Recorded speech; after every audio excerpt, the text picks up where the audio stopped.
Merci beaucoup à tous et toutes pour être venus nous accompagner ici aujourd'hui à la Maison Arabe au cours de cette table ronde que nous avons intitulée, que notre chère Susanna a intitulée Présence et invisibilité africaine. C'est la dernière activité de la Maison Arabe dans le cadre de ce merveilleux programme Entre-temps qui a été réalisé depuis que l'on a inauguré la trilogie marocaine, qui est une exposition qui arrivera bientôt à sa fin le 27 septembre, dans quelques jours. À ce moment-là, on fermera les portes de cette trilogie. Comme vous le savez, le programme, pendant ce temps, a accompagné l'exposition pendant tous ces mois pour offrir des regards alternatifs envers d'autres formes d'expression, d'autres formes de création complémentaires qui contribuent également à informer, à expérimenter cette partie de l'histoire de l'art contemporain qui est celle qui vient de notre pays voisin, le Maroc. Et Susanna Moliner, précisément, en fait, comme commissaire, a confectionné un programme très vaste avec des tables rondes, des ateliers, des performances, énormément de choses pour marquer d'un saut vraiment ce que l'on veut dire. Ça a été fantastique. Susanna, comme je n'aurai pas l'occasion de nouveau de pouvoir me référer à toi dans le contexte de Entre-temps, dans d'autres contextes, j'espère que oui, eh bien je te remercie, nous te remercions de tout cœur parce que tu as bien travaillé. Et ma foi, merci pour tout ce qui nous est arrivé grâce à ton bon travail. On veut t'applaudir.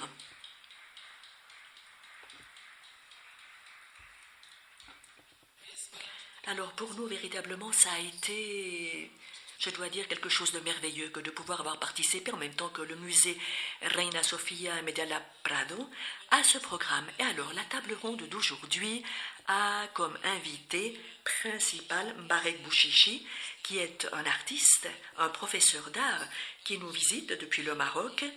Lui va participer à cette table ronde aujourd'hui, mais en fait, il est venu à Madrid aussi pour présenter un atelier avec le département d'éducation du musée Reine Sophie qui va être dispensé dans un institut à Oussera à partir de demain pendant 3 jours avec des élèves de cet établissement. Et je sais que Mbarek est vraiment enthousiaste pour ce projet. Je suis sûre que ce sera aussi quelque chose finalement de très prolifique pour les élèves et pour nous qui verrons le résultat. Sans aucun doute, ça sera très riche. La rencontre d'aujourd'hui nous permettra d'écouter Jason García Lopez et nous aurons comme modératrice Sarah Babiker, journaliste, anthropologue de formation.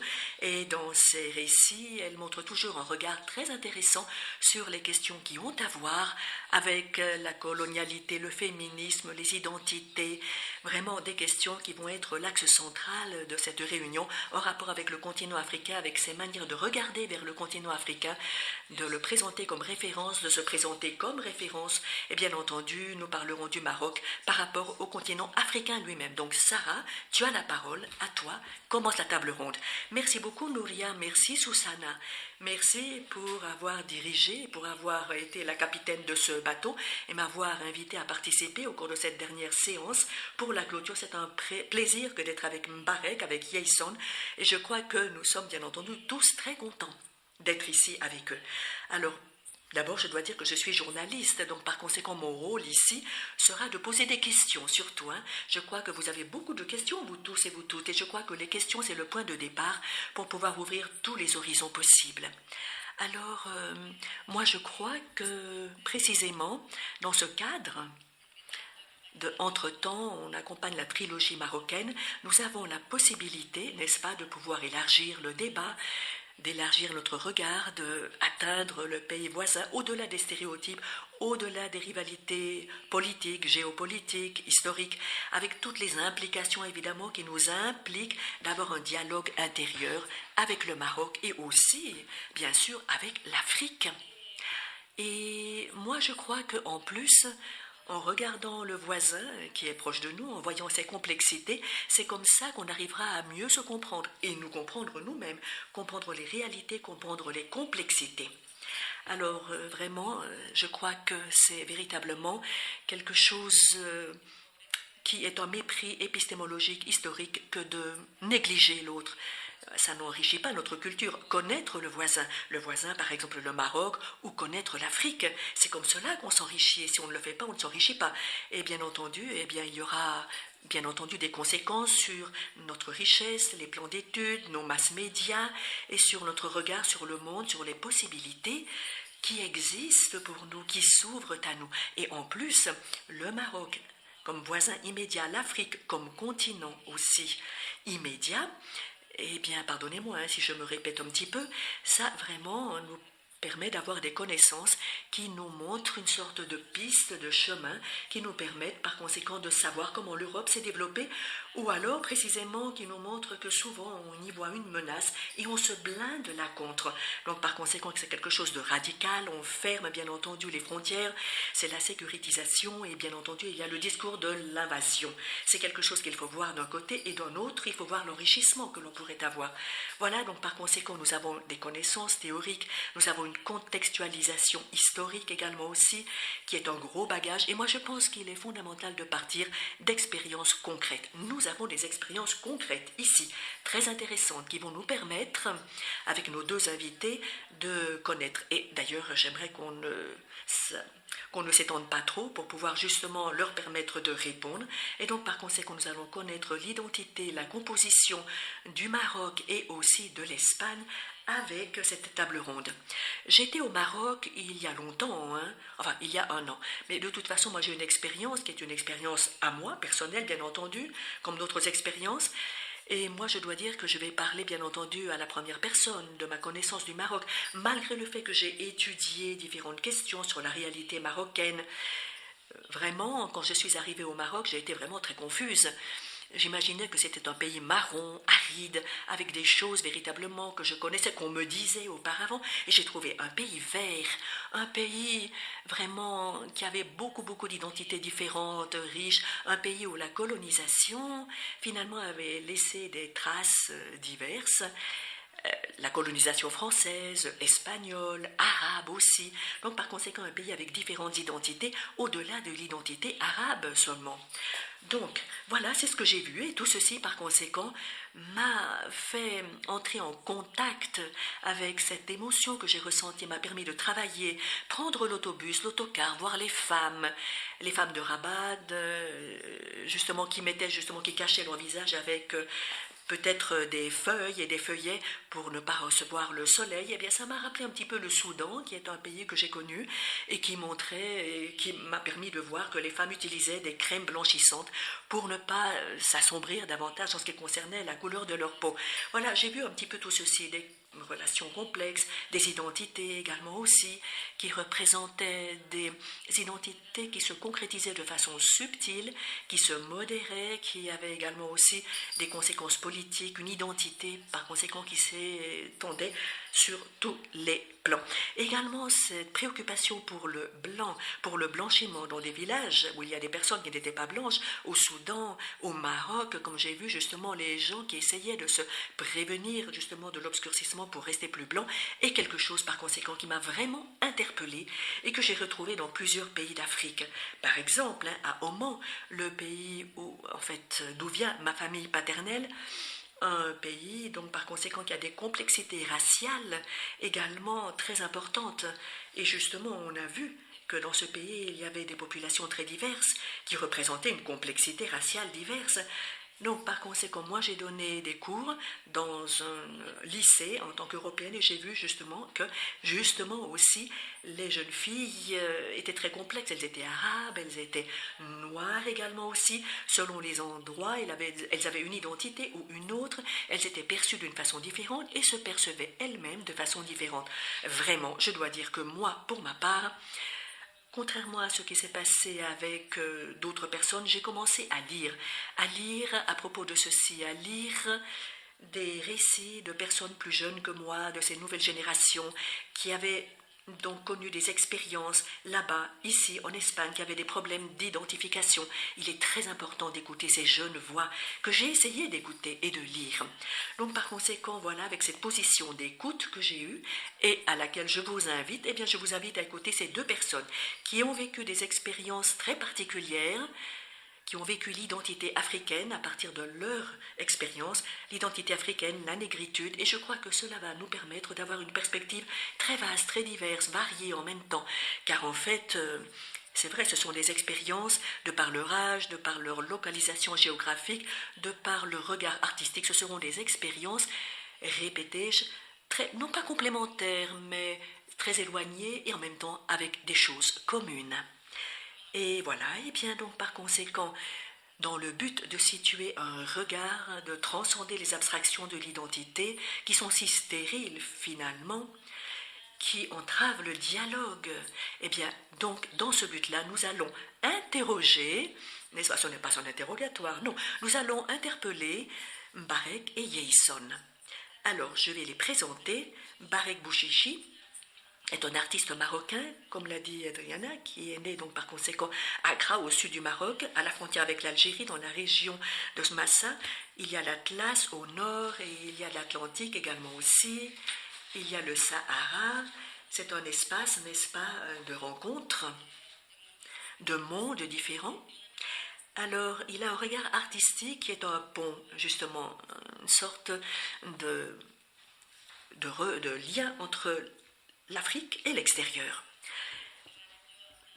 Et donc, par conséquent, il a un regard qui va du moi vers l'amplitude, qui lie ce qui est social et ce qui est historique. Professeur d'art à Tahanaout, près de Marrakech, il enseigne l'art, en effet. Vraiment, là, il explore les limites, il travaille à la frontière entre l'esthétique et le social, et il reconnaît justement un mélange de cultures. On le voit dans son regard et dans son œuvre. Il a été au centre pédagogique régional où il a eu son diplôme à Rabat, et il a participé avec son œuvre à des expositions dans le monde entier, je crois, finalement. Donc par conséquent, depuis la Méditerranée, le sud de la Méditerranée, le Maroc, il a passé en Tunisie, en Égypte également aussi, en Afrique du Sud, à Dakar, il y a été aussi au Sénégal et aussi en Europe. Et au Canada, aux États-Unis également aussi. C'est là qu'il est allé présenter son art. Alors, Yeison García López est né à Cali, il est arrivé à Madrid à 9 ans. Et je crois que nous savons bien entendu que c'est un composant essentiel de la nouvelle génération des activistes antiracistes dans l'État espagnol. Politologue, poète, on peut être les deux choses, politologue et poète. García López a fait partie d'organisations collectives qui luttent contre le racisme et qui se trouvent dans le mouvement pour rendre visible l'identité africaine dans notre État espagnol. C'est donc un membre assez important, d'ailleurs, en ce qui concerne cette espèce de visibilité africaine que l'on veut essayer d'accentuer. Il a eu une grande trajectoire, il a été candidat aux élections primaires également aussi, en ce qui concerne donc par conséquent le Parti socialiste. Et il a également aussi recueil de poèmes qui déborde le format poétique et qui nous permet de passer donc par conséquent du livre aux vidéos pour pouvoir écouter sa voix. Dans ce même exercice pour essayer d'élargir le regard, pour élargir la création culturelle qui accompagne son action politique qu'il a toujours menée en même temps que son poème. Et nous allons commencer par les questions. Donc la dynamique, je vais poser des questions individuelles à nos deux invités et ensuite je leur demanderai donc par conséquent de développer quelques axes communs. Et ma foi, eh bien moi vraiment j'invite tout le monde à écouter ce qu'ils vont nous raconter, qui sera bien entendu très riche, très fécond, très fertile, avec de nouveaux axes, de nouvelles fenêtres à ouvrir dans cette question des identités et dans cet axe des identités. Et nous allons commencer par Yeison. Yeison, alors, je t'ai entendu parler, toi, du fait que ton identité est une identité hybride, Yeison. Je voulais te demander, qu'est-ce que tu veux dire par identité hybride? Est-ce que nous tous, nous n'avons pas une certaine identité hybride en nous, dans notre identité? Bon, alors premièrement, merci beaucoup, merci pour votre invitation. Pour moi, c'est un honneur que d'être ici pour parler avec Mbarek, avec Sarah également aussi, et pour pouvoir en quelque sorte parler de questions dont nous ne parlons pas normalement, ou alors qui ne sont pas présentes dans le débat public. Et nous espérons qu'au cours des prochaines années, grâce à cet élan du mouvement antiraciste, nous puissions écouter ces voix et l'on puisse matérialiser ce discours dans des changements structurels. En ce sens, par conséquent, en ce qui concerne l'identité hybride, comme tu disais, eh bien pour moi, en quelque sorte, je dois dire que moi je fais partie de cette génération qui a migré dans l'enfance, très jeune. Donc par conséquent, pour moi, l'identité hybride se compose de différents éléments culturels, sociaux, politiques également. Et dans mon cas personnel, eh bien ces éléments, donc en quelque sorte, ils sont chez moi, Par exemple, la poésie, la musique se sont combinés avec d'autres éléments extérieurs que j'ai incorporés grâce à la socialisation, l'école, la relation avec les amis, etc. Cependant, lorsque je pensais à cette idée d'identité hybride, n'est-ce pas? Eh bien, moi, il m'est venu en tête, par conséquent, des réflexions plutôt sur la façon dont on utilise une optique dans le cadre de l'identité hybride espagnole. Cette optique, ce cadre de l'identité hybride espagnole, ce cadre, cette identité, en quelque sorte, nous présente l'identité de la race ou la question de la race, mais non pas une question à analyser pour des effets matériels ou des effets de racisme pur et dur, non, une question abstraite. Et cette idée, donc, par conséquent, qui a été très bien développée dans un texte que je recommande de lire, d'un auteur qui s'appelle Céline Nadine, un titre qui s'appelle Qu'est-ce que la lutte des races sociales, publié dans un blog de Tessalto, et justement les camarades ici au fond le connaissent, 1492, c'est comme cela que ça s'intitule. J'en parle toujours parce que précisément c'est en quelque sorte la source théorique dont nous avons pu nous alimenter, nous dans le mouvement antiraciste, pour réfléchir à propos d'autres cadres qui n'étaient pas présents dans l'imaginaire espagnol. Là, on parle, enfin moi, j'ai trouvé quelques éléments pour pouvoir parler de la façon dont cette identité hybride présente l'idée de la race dans une idée non pas trop matérielle, mais pour voir les effets réels du racisme sur les populations migrantes et racialisées, et pour pouvoir comprendre comment le concept de race est utilisé par la communauté, les communautés non blanches dans ce contexte. Je vais essayer d'aller vite parce que je sais que, bien entendu, le temps presse et je ne veux pas m'étendre davantage. Mais je voulais présenter en quelque sorte, pour commencer, des questions. Dans cette idée d'identité hybride dans laquelle la race pourrait être présente, mais elle ne l'est pas toujours, tout cela me rappelle énormément au discours à cette idée de métissage.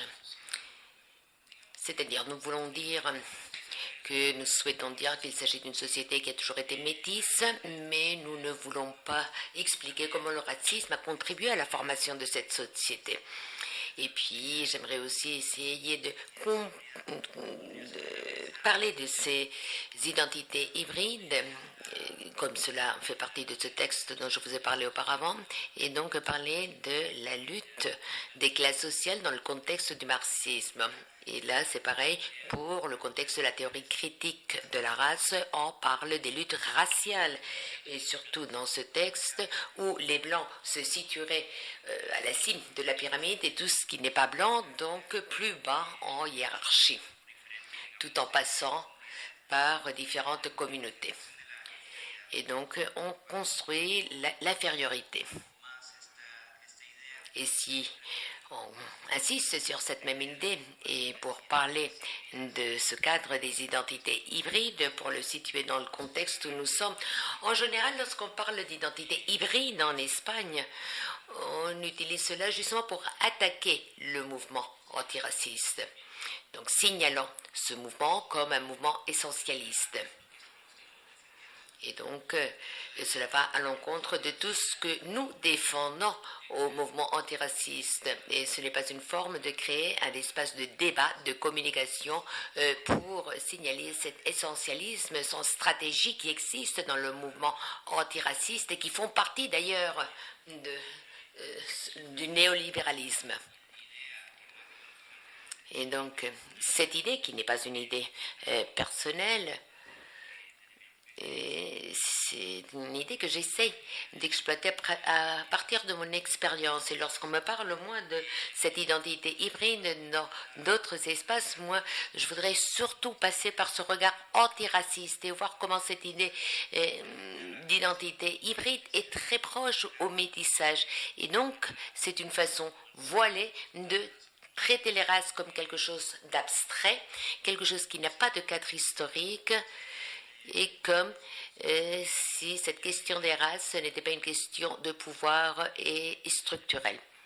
Et donc nous allons finalement tous tomber dans cette idée comme quoi nous serions tous des identités hybrides et nous ne parlons pas donc de comment les races ont construit les différentes communautés.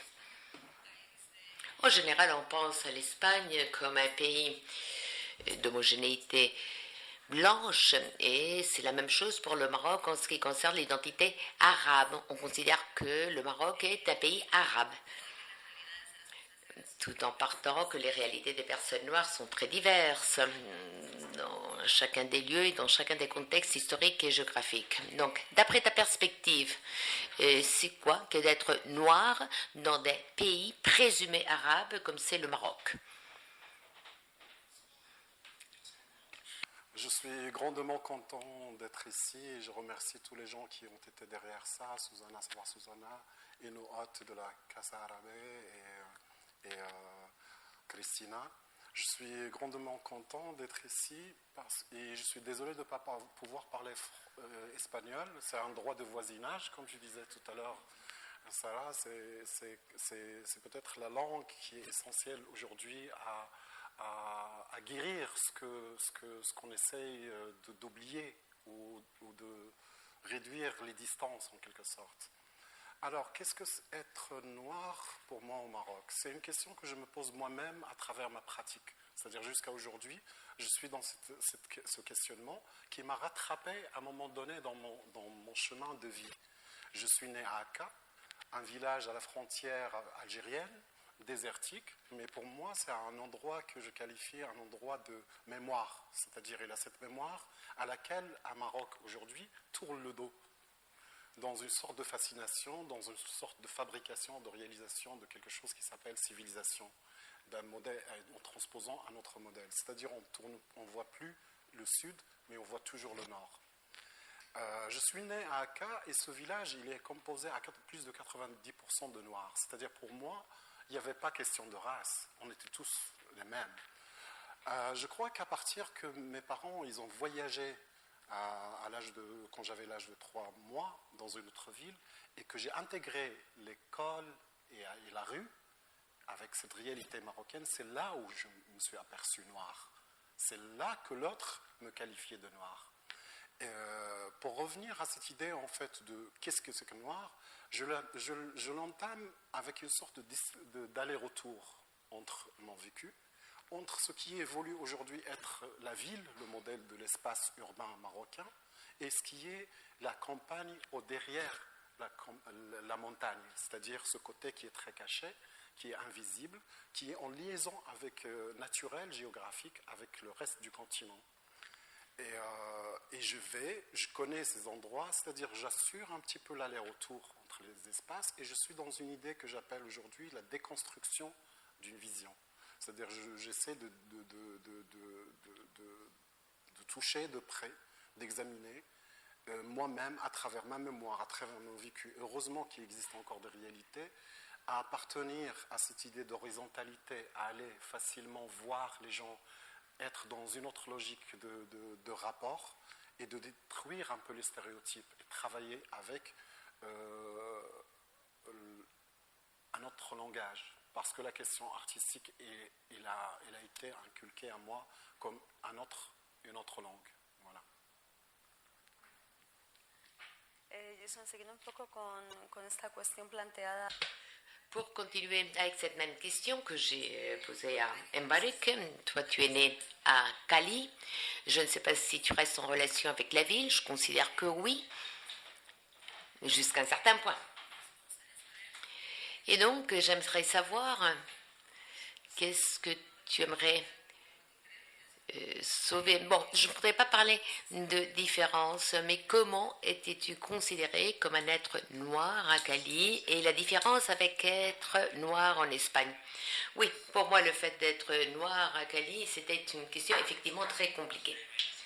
Moi, je n'ai pas eu cette révélation d'être noir en Colombie, à Cali. Je suis arrivée ici en Espagne à 9 ans. Et donc, j'ai vécu à Cali jusqu'à 7-8 ans. Et je n'ai donc pas vécu cette expérience où tu te rends compte d'un seul coup que tu es noir.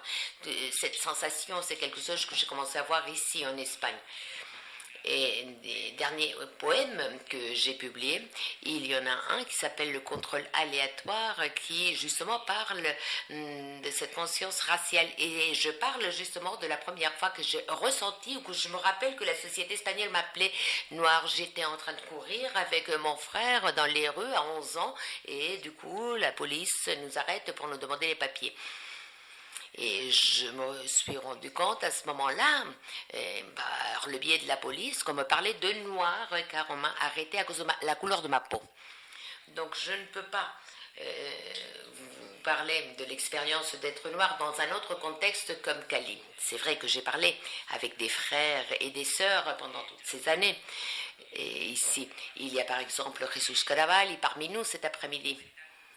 Ils me disent que la situation en Colombie, pour en parler très rapidement, donc ils ont obtenu des grands succès comme la loi 70 de 1993 où l'on a reconnu les territoires historiques des communautés noires. Il y a eu une reconnaissance également au niveau constitutionnel pour les communautés noires et pour les peuples indigènes et pour le peuple gitan.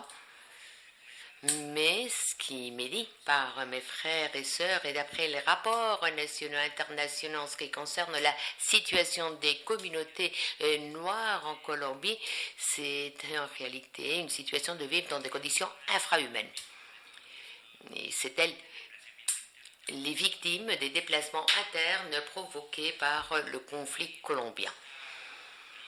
Lorsque j'essaye de rallier cette expérience du fait d'être noir en Colombie et puis après être noir en Espagne, tout en tenant compte de la séparation géopolitique qui existe entre la Colombie et l'Espagne dans le monde, j'essaye souvent de penser, de réfléchir. Et justement, j'aimerais revenir à ce texte de Céline Nadine où elle parle des possibilités de rallier où j'essaye de rallier l'expérience noire en Colombie et en Espagne grâce au rôle de l'État-nation comme exerçant une oppression contre les communautés noires. Et c'est une oppression qui s'exerce de différentes façons. Et il y a par exemple tout un appareil qui exclut la population noire des sphères de pouvoir. Et puis après, en Espagne, on n'en parle pas tellement, mais on commence à y parler, cette idée de suprématie blanche. De la même façon que dans la théorie marxiste, on parle de la lutte des classes et qui contrôle l'appareil étatique à travers la lutte des classes. Dans ce même sens, ce même texte de Céline, et j'insiste car je considère qu'il s'agit d'un texte très puissant qui analyse la réalité espagnole, parle de la lutte des races sociales. Et donc, la question est qui contrôle l'appareil étatique dans cette question de lutte raciale. Et je considère que la population colombienne, les populations noires donc de la Colombie, de même que les populations noires, africaines ou afro-descendantes ici en Espagne, nous avons ici en Espagne cet État-nation, cette construction de la modernité et qui arrive en Colombie grâce à l'impérialisme européen comme le principal acteur oppresseur de notre communauté. Et pour me centrer maintenant sur cette deuxième partie de la question, le fait d'être noir en Espagne, je crois que la phrase que nous avons entendue l'autre jour, justement, à un des fascistes qui se sont manifestés dans le quartier de Chueca, je crois que cela résume tout parfaitement, car il crie à une personne noire « Tu n'es pas espagnol parce que tu n'es pas blanc ». Donc cette phrase, et certains se sentent très confortables avec cette phrase. Et ce n'est pas uniquement l'extrême droite, c'est justement ce que la Cour constitutionnelle a dit à William en 2001 lorsqu'il s'est adressé à la Cour constitutionnelle pour dénoncer et la police l'avait arrêté par le fait d'être noir et finalement il a dû aller chercher la justice en dehors de l'Espagne dans une cour internationale. Voilà, mais c'était en 2001. Donc la Cour a dit je vois pas pourquoi, c'est pas du tout mal que la police puisse t'arrêter parce que tu es noir. Voilà. Et nous sommes après, en 2018, sous un gouvernement cette fois-ci socialiste, et il y a eu la plainte de Selma Mohammed. Et donc, il se plaignait parce que la police l'a arrêté. Il demande pourquoi est-ce que vous m'arrêtez et la police lui a répondu parce que tu es noir, que si tu veux. Et donc, il présente sa plainte et il doit finalement passer par la Cour des droits de l'homme au niveau européen. Et donc, de la même façon il a été traité de la même façon que Rosalie Williams en 2001. Donc, pour finir, l'expérience noire est attraversée par une négation totale de l'afro en Espagne. Et tout cela a été très travaillé par différents historiens, afro ou pas, et j'aimerais nommer certains des historiens afro qui ont travaillé ce domaine. Par exemple, l'historien afro-descendant Nassien, qui a différentes publications sur la négation de la présence afro dans l'histoire espagnole, et l'historienne et doctoresse en philosophie Mayoko, qui a publié un texte très puissant qui s'appelle La colonialité de l'archive, les histoires de négritude et des colonies espagnoles. Et donc, dans ce texte, de même que dans le travail d'Antumi, il était très bien expliqué pourquoi l'Espagne nie sa relation avec tout ce qui est afro, car il souhaite nier son passé au moment de l'esclavage. Donc il nie sa relation avec le afro, car ils veulent faire partie de l'imaginaire européen. Ils veulent s'éloigner avec tout ce qui est africain, qui est en relation avec la barbarie, et souhaitent s'approcher à cette Europe occidentale qui représente la civilisation.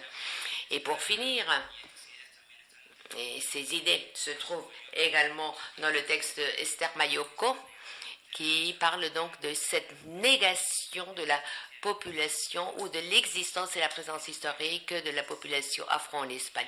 Et c'est ce concept d'amnésie coloniale qui est en relation également avec l'épistémologie de l'ignorance de Charles Smith, où l'on n'arrive plus à justifier la subordination raciale comme on a fait lors des colonies, mais on efface complètement toutes sortes de significations à cette justification raciale.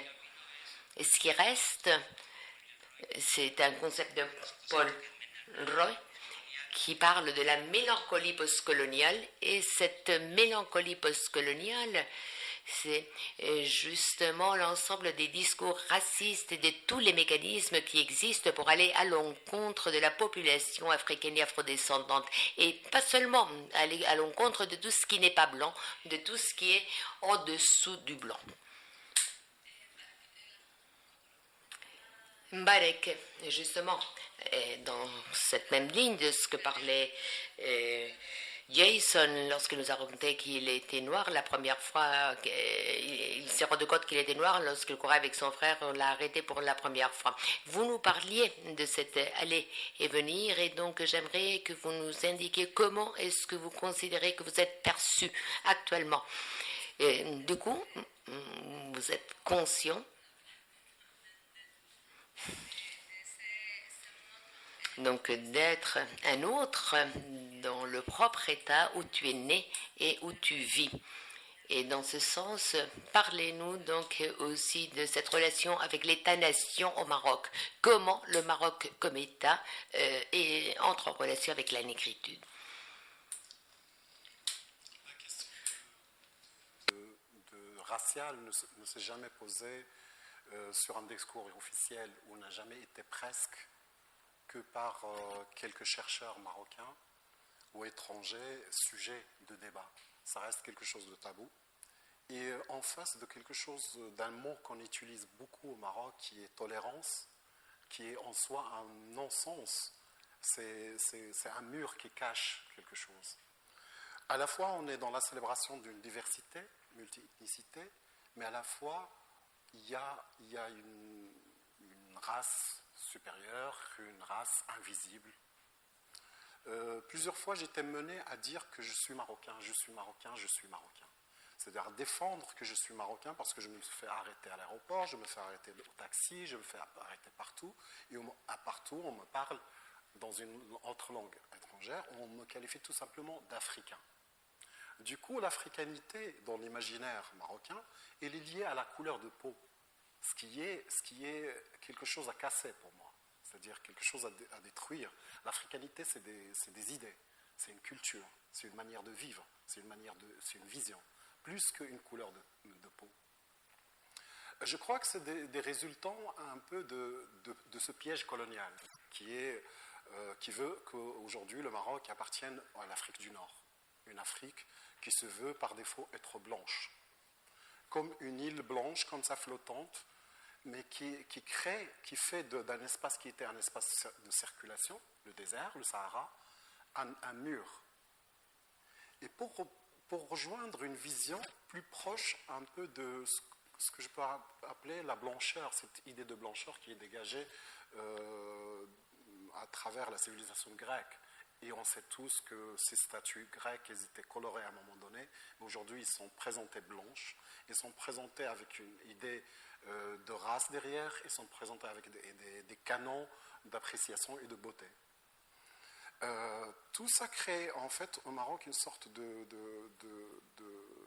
schizophrénie, tout simplement. À la fois il y a des Noirs marocains, mais à la fois il n'y a pas de Noirs marocains.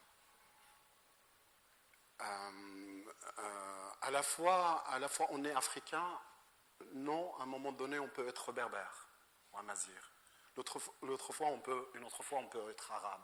C'est-à-dire cette situation un peu qui est pour moi résultante aussi de la situation géographique, parce que je vois le Maroc comme une sorte d'île, en quelque sorte, une île qui a toujours négocié un petit peu ses frontières flottantes et qui est à la fois qui est là, qui veut pas appartenir à une identité précise. Voilà.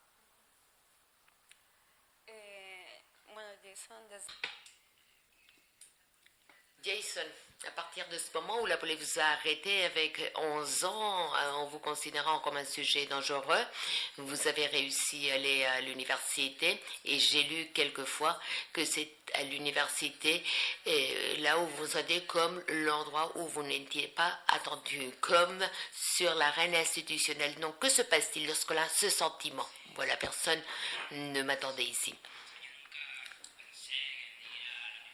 Oui, moi j'ai jamais pensé aller à l'université, en aucune sorte.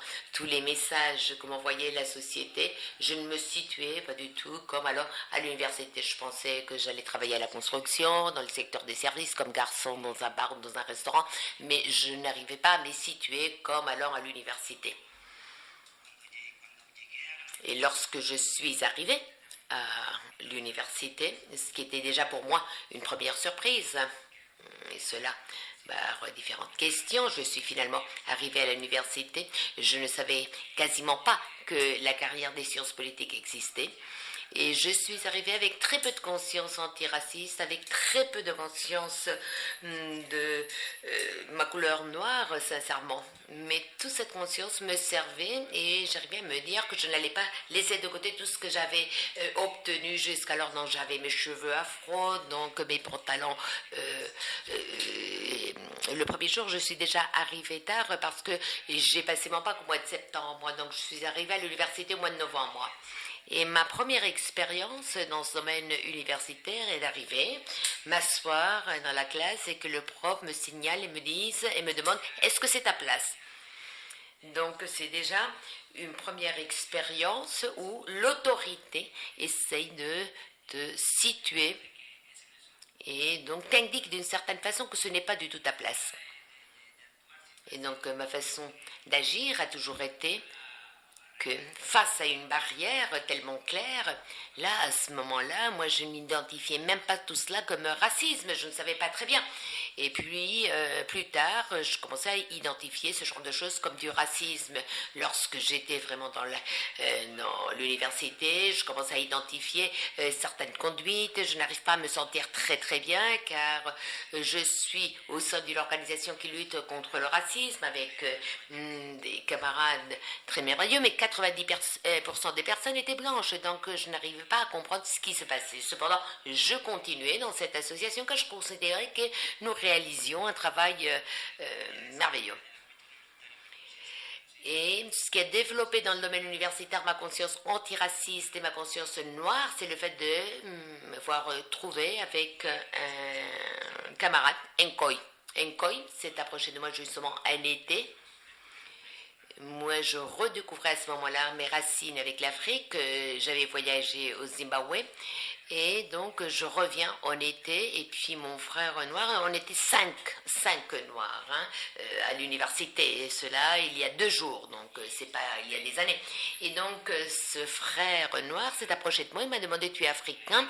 Donc, on a commencé à parler, on s'est réunis avec Naël, Gaïd, et nous avons créé l'association des afrodescendants qui se trouve dans la faculté des sciences politiques. Et c'est dans ce domaine universitaire où finalement j'ai pu partager ces expériences que je croyais que je n'avais vécues que moi-même, que je n'avais même pas partagées avec mon frère, et je les partageais avec des personnes noires d'autres origines. Et des personnes noires qui étaient dans le domaine universitaire, et donc les barrières que nous imposaient les professeurs mais aussi les autres camarades. Et donc j'ai passé de considérer le racisme comme une question individuelle à le considérer comme une question collective, et travailler ce racisme collectif dans le domaine universitaire pour que l'on n'arrive pas à oublier ce sujet qui me semblait tellement important. Et donc j'ai compris donc l'appareil social, historique et culturel qui soutenait le racisme. Je me suis rendu compte qu'il s'agissait d'une question structurelle, et j'ai compris tout cela grâce à mon passage par l'université.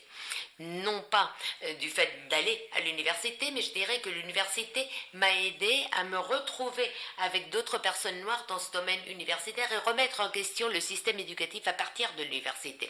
Et je ne sais pas si ce sera très osé, mais je pense que pour mettre en évidence tout cela, non seulement dans le domaine universitaire, mais aussi dans le domaine de l'éducation, j'aimerais lire un poème.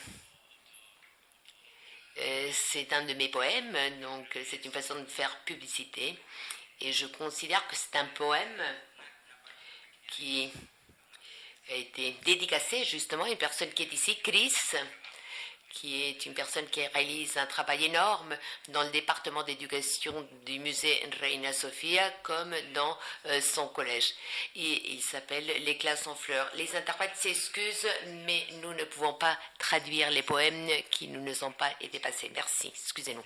Rincón por un profesor, partícipe del juego La segregación escolar. Expulsadas del instituto porque la histeria de su herida no se podía sellar con castigos. Quizás las paredes del patio de recreo las asfixiaba más. Aquellas que seguían por el sendero, a las que alguna profesora había despertado el esplendor de sus rostros, pronto eran dirigidas por el orientador al ciclo básico de formación profesional. «Sácalo del instituto y ponlo a trabajar», le dijo la tutora a la mamá. ¿Qué hubiera sido de mí si ella le hubiera hecho caso? ¿A las familias blancas con chicos rebeldes le dirán lo mismo? Hay un conjunto de voces que nos señalan nuestro papel. Quieren que seamos para siempre sus sirvientes. Estuve muy cerca de echar a perder los anhelos que nuestra madre situaba a nuestra frente al despedirse cada mañana. El amor me abrió los ojos. No teníamos dinero para clases extraescolares. Y a la profesora de lengua, que intentó empequeñecer mis expresiones, solo puedo darle las gracias. Nunca hubiese encontrado al que soy hoy sin esa rabia que despertaba en mi pecho. ¿Qué pasó con las que no consiguieron romper con la inercia?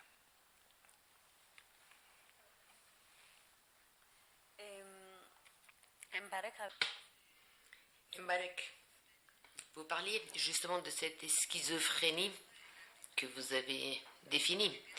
Donc, comme schizophrène, la façon d'affronter la race au Maroc. Donc, comment vivez-vous avec cette schizophrénie? Justement, à se défendre toujours, à répondre toujours à la question d'où je viens.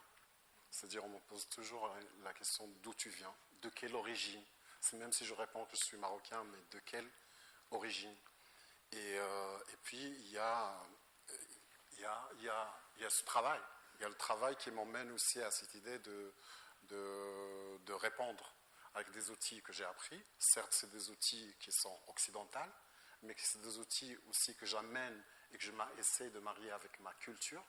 qui me fascine aussi dans des logiques de fonctionnement comme l'imperfection, l'échappement à la logique industrielle de la série, etc.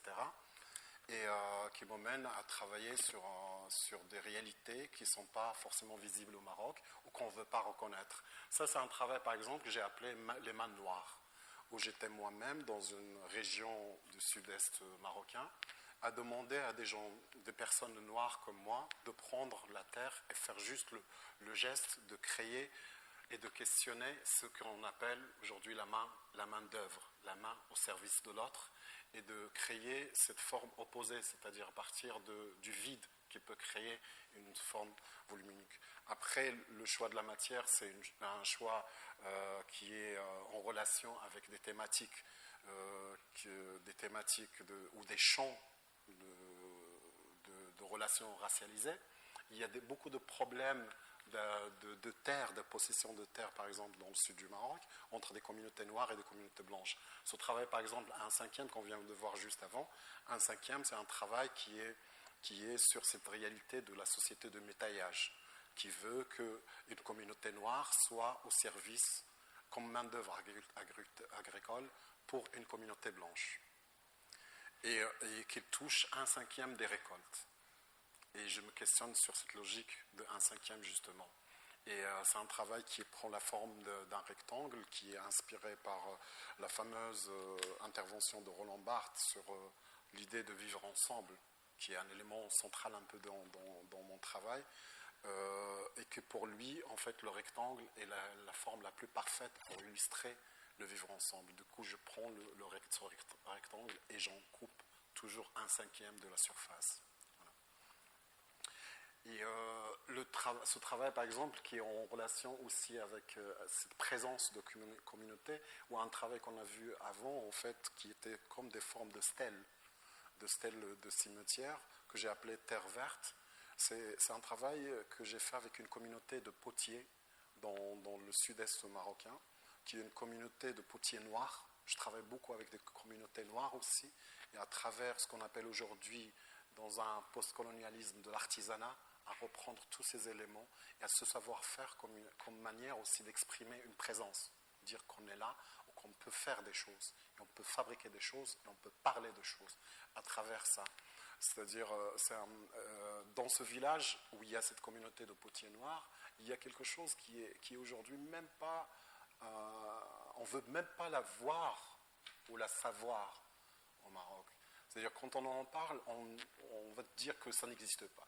Mais moi, je la connais, c'est la ségrégation dans la mort. C'est-à-dire qu'il y a des cimetières pour les Noirs et des cimetières pour les Blancs. C'est une réalité qui existe jusqu'à aujourd'hui et qu'on ne veut jamais en parler. Et qui est pour moi quelque chose de très choquant de savoir que déjà après une séparation avec la vie, il y a une autre séparation qui s'opère sur cette terre avec une communauté qui est dans des rapports de race, justement.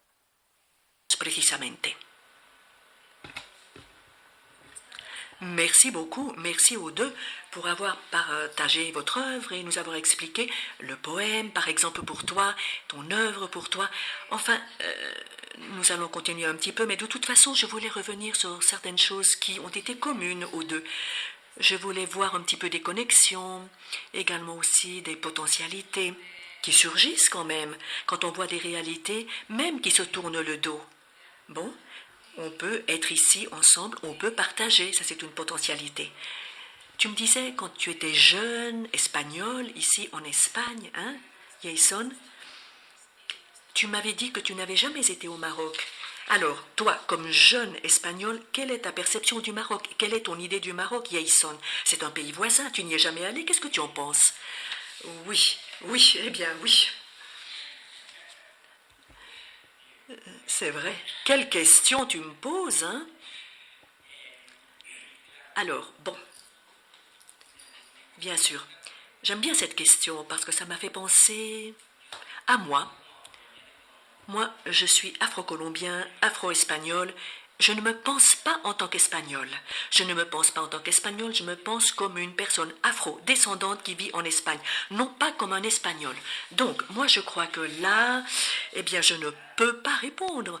En tant qu'Espagnol, comment est-ce que je vois le Maroc? Je ne sais pas. Je peux te répondre à partir de la conscience de personne afro-descendante qui vit en Espagne, qui fait partie du mouvement antiraciste. Oui, alors c'est là, à partir de ce plan-là, que je me vois, que je peux te répondre. Et en ce sens, le regard vers le Maroc qu'il y a en Espagne, surtout, c'est un regard colonial, lié à tout l'imaginaire de la reconquête, avec l'idée de la civilisation barbare, non barbare. L'Espagne faisait partie de l'Occident, le Maroc de la barbarie. Bon, donc par conséquent, c'est un regard extrêmement islamophobe. Et bien entendu, en pensant à cette question, je me suis dit, oh là là, je ne sais pas si cette question est pour moi, si c'est moi qui devrais la traiter, moi. Alors, bon, enfin, donc, comme je l'ai fait auparavant, je recommande la lecture de toute une série de théories et de théoriciennes qui ont travaillé et continuent à travailler. Idoina Amassian, par exemple, elle est ici, justement ici. Aujourd'hui, elle a publié il n'y a pas longtemps La radicalisation du racisme et également Prévention antiraciste, et elle a plusieurs textes aussi dans le blog que j'ai mentionné auparavant, 1492. Je crois que là, vous allez trouver des choses beaucoup plus intéressantes que ce que moi, je pourrais vous dire à partir de mon regard de personne afrodescendante qui vit en Espagne et qui appartient au mouvement antiraciste. Ah, bon, d'accord. Oui, c'est vrai, mais tu as été élevé en Espagne, tu t'es éduqué en Espagne avec l'éducation espagnole, malgré les vides, tu as vu les mass-médias espagnols, avec les lacunes peut-être, mais enfin quand même, tu as été dans cette ambiance-là. À partir de cette ambiance-là, quel est ton regard? Ben oui, le regard, c'est le regard colonial quand même. Vraiment, ce n'est pas un regard où il y a eu une déconstruction avec notre relation avec le Maroc. On voit constamment toute la question, par exemple, du discours de l'extrême droite, qui utilise toujours des propos contre les jeunes, qui migrent tout seuls. C'est un regard vers le Maroc qui est profondément colonial. Ah, alors nous parlions aussi de cette idée de tolérance, n'est-ce pas, pour en fait avoir une sorte de rideau qui cache les pressions, les relations qu'il y a derrière. Donc par conséquent, quelle fonction, à qui sert finalement cette image, cette idée du Maroc comme étant un pays où il existe une seule identité, alors qu'il y en a plusieurs qu'on ne veut pas voir? Ça sert à quoi d'avoir une seule identité pour le Maroc? De ce qu'on prône comme discours de richesse.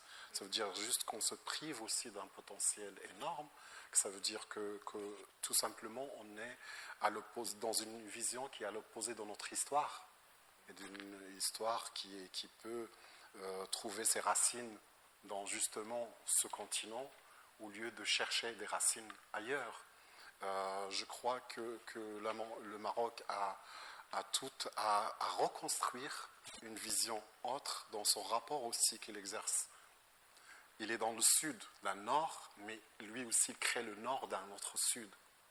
Il crée le nord et crée un autre rapport, il crée une autre frontière, il crée des faux échanges en quelque sorte. Tant que le Marocain, par exemple, il n'est pas encore attiré par la pratiquer un territoire plus grand, c'est là où il se piège justement dans cette vision unique, identitaire. C'est trop difficile de convaincre même les amis aujourd'hui de leur dire que je vais partir au Mali. Parce que normalement je dois partir en France.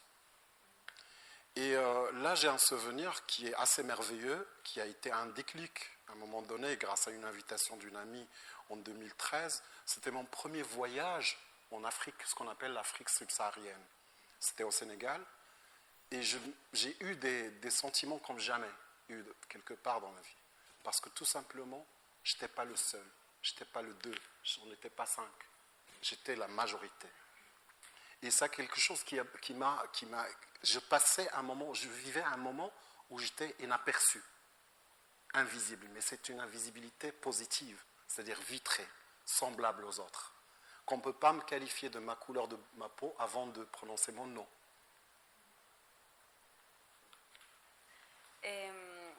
Dirá que hay como una especie de, no sé, de realidad espejo, de situación espejo, ¿no? Tú lo acabas de pronunciarlo, como Marruecos siendo el norte del sur y el sur del norte, y esta posición también de España siendo el sur del norte y reivindicando su lugar de norte, ¿no? Me gustaría preguntaros a ambos, ¿no? ¿Qué implica, ¿no? esta condición, digamos, de tener que, o sea, de ser... Qu'est-ce qu'implique cette condition d'être le sud du nord? Vous avez dit que c'est le sud du nord du sud. Toi, tu as dit que l'Espagne, c'est le sud du nord. Qu'est-ce que ça veut dire d'être le sud du nord? De devoir réaffirmer le fait que l'on veut être au-dessus du sud pour les deux pays. C'est une sorte de miroir qu'il y a entre les deux pays. Qu'est-ce que ça veut dire? Bon, c'est une question concrète. Nord du sud, sud du nord, le miroir. Dans la politique migratoire, on le voit parfaitement, en effet. En effet, on voit comment, en fin de compte, on voit que l'Espagne, dans cette tentative de s'européiser, s'est éloignée de son passé africain, son passé noir, effectivement. Et en plus, l'Espagne devient, en fait, le gardien de la frontière européenne et de la blancheur européenne, de l'homogénéisation européenne, à partir de l'idée de la blancheur. Donc, dans le cas, en fait, du Maroc, je ne sais pas exactement, mais enfin je pense qu'il y a aussi ici une partie qui correspond à ce que je dis. Il faudrait voir l'État gardien de l'Europe forteresse aussi au Maroc avec la politique d'externalisation des frontières. Là, je crois également que c'est quelque chose qu'il faut voir, qu'il faut penser dans le débat aussi. En fait, cette expérience de la pandémie, j'étais dans le sud du sud, le sud du Maroc.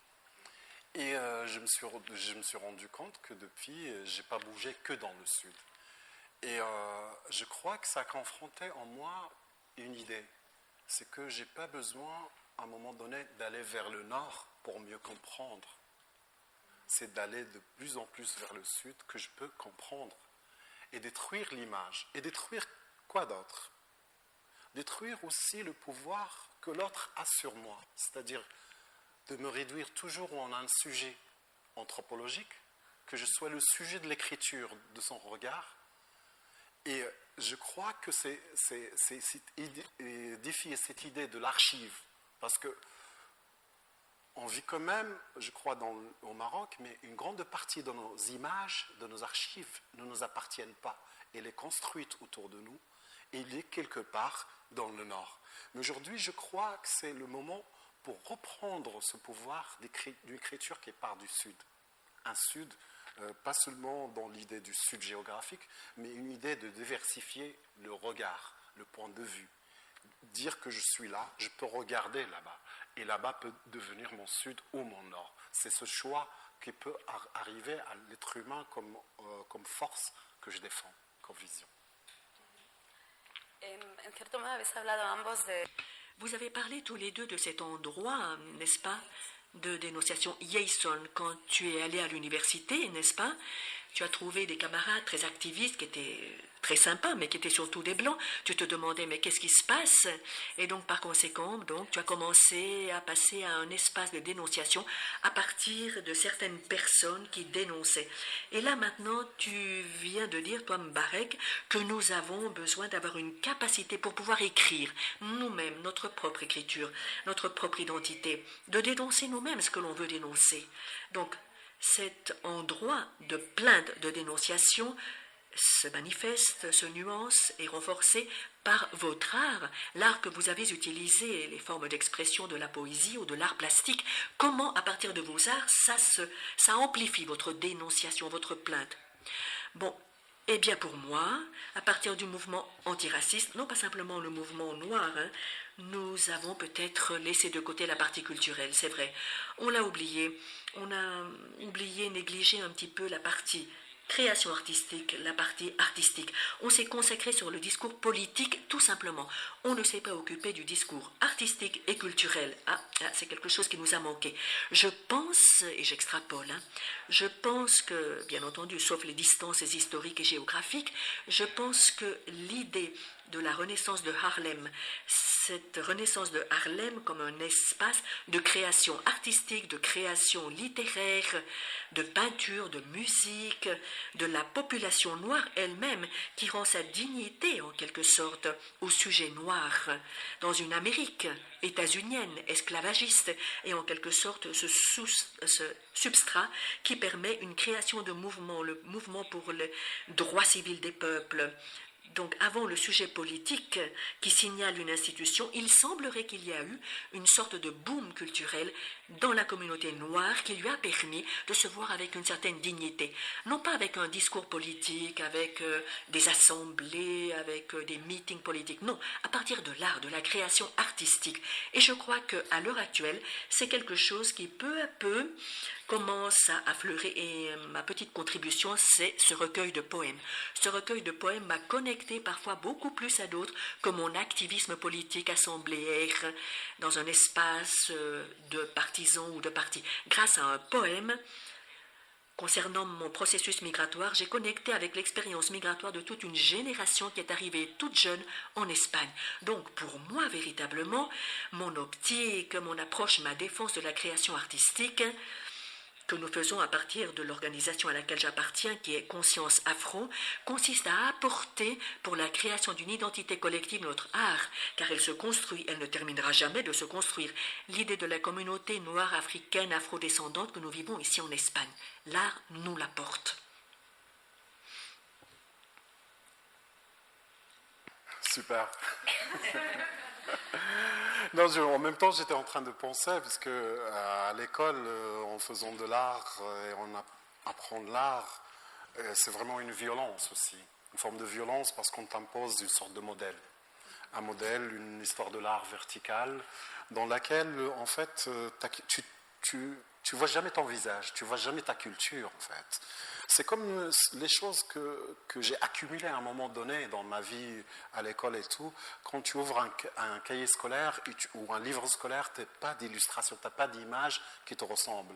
Et tu ne vois pas ce qui te ressemble à la télévision. Du coup, ça me pose cette idée, cette culture afro-américaine comme troisième identité qui a ouvert cet élan un peu d'espoir, cette bulle d'espoir. Cette culture afro-américaine était pour moi aussi le modèle. C'est le seul noir que je vois, performant. C'est le seul noir que je vois qui est visible, qui est regardé. Ce n'est pas celui qu'on fuit comme regard, mais qu'on regarde, qu'on apprécie. C'était à un moment où c'était vraiment ma nourriture. Jusqu'à un moment donné où j'ai fighté un petit peu avec l'histoire. J'ai renversé toute cette chose d'idées. Et je me souviens, j'avais fait une pièce, une œuvre que j'ai appelée l'invention de la machine libérale homme noir. C'est-à-dire que la réalité économique a été le vecteur essentiel derrière tout ce qu'on peut vendre aujourd'hui comme idéologie ou comme discours politique de libération. C'était pour moi partir à perturber les choses qui sont installées aujourd'hui, qui peuvent retarder aussi des réactions et des formulations d'autres regards, d'autres pensées. Voilà. Bien, alors, Jason, tu disais toi aussi qu'en arrivant à l'université, tu t'es trouvé avec 5 personnes qui te ressemblaient, qui venaient de réalités très différentes, et vous aviez quelque chose de commun avec le discours de Mbarek également aussi, qui disait qu'il allait vers le sud pour découvrir davantage, pour savoir davantage, pour se rencontrer davantage. Toi, Jason, tu as vu des réalités très différentes, et cependant, il y avait quelque chose de commun. Quelle est la potentialité, quels étaient les horizons que tu voyais? Le fait de te trouver avec des expériences différentes qui étaient communes, comme tu l'as dit au début, et donc par conséquent, quelle était cette potentialité? Tu disais au début qu'on avait critiqué l'essentialisme grâce à cette diversité d'expériences que tu as rencontrées. Donc par conséquent, Jason, comment est-ce que tu n'es pas resté dans la partie commune, comment tu as dialogué avec ce qui est concret, particulier, divers, avec une expérience commune de l'identité africaine et aussi du reste? Ya digo, o sea, creo que Oui, moi je crois qu'au niveau de l'Espagne, le noir, enfin, l'idée de la communauté noire africaine afrodescendante, oui, c'est difficile. Cette dernière partie noire africaine afrodescendante montre l'hétérogénéité des voix qu'il y a dans la communauté. C'est vrai, c'est très divers. C'est encore une question en construction dans cette communalité. Je me souviens d'ailleurs en parlant avec l'un des professeurs, des quelques professeurs noirs qu'il y a ici en Espagne, Justo qui est professeur en chaire de l'Université de Salamanque. Eh bien, justement, il répondait à une interview parce que, justement, il pensait à tout ceci. Et c'est une idée également aussi que moi, je voulais creuser. Ce n'est pas mon idée, mais nous tous qui pensons à cette identité afro en Espagne, nous nous demandons, est-ce qu'il y a quelque chose qui nous unit de plus que le racisme? On se demande tout ça. Alors peu à peu, on creuse, on trouve des choses, on trouve un fil d'Ariane, et on voit qu'il y a une sorte de cadre historique qui nous unit, principalement d'ailleurs, tout ce qui a été la période de racialisation, de réponse au niveau culturel, au niveau politique. Mais le cadre politique qui nous unit ici dans le contexte espagnol, c'est la lutte contre le racisme. Oui, voilà. Donc par conséquent, moi je pense qu'encore, il nous reste des choses à faire. Il faut donner beaucoup plus de sens à la culture. Il nous reste beaucoup de choses à faire. Il faut remplir d'éléments, de substances cette partie culturelle commune qui doit nous unir au-delà de ce qu'est simplement la façon dont l'autre nous définit. Là, moi je crois que pour l'instant encore, il nous reste un chemin assez long à parcourir, à construire, à bâtir pour bâtir cet élément commun. Il y a une communauté sénégalaise, afro-colombienne, une communauté dominicaine qui se reconnaît noire à cause de son passé colonial, affrontement avec Haïti. Il y a tellement de choses et le fait de se construire de façon commune avec cette négritude ici en Espagne, c'est quelque chose de très compliqué. Alors nous avons essayé de le faire à partir de notre expérience, de notre conscience afro. Dans ce panorama, en mettant au centre le rôle de la culture. Donc, ce que l'on fait, surtout, mais pas seulement, surtout, c'est programmer un festival où toutes ces voix pourront confluer pour se rencontrer pendant 2 jours de façon festive, en parlant de l'expérience noire à partir de différents endroits. Et là, donc, par conséquent, eh bien, nous apportons un petit peu de réalité, nous apportons de la chair à cette expérience commune. Mais c'est quelque chose en construction, C'est un processus qui est long, qu'il faut encore bien asseoir.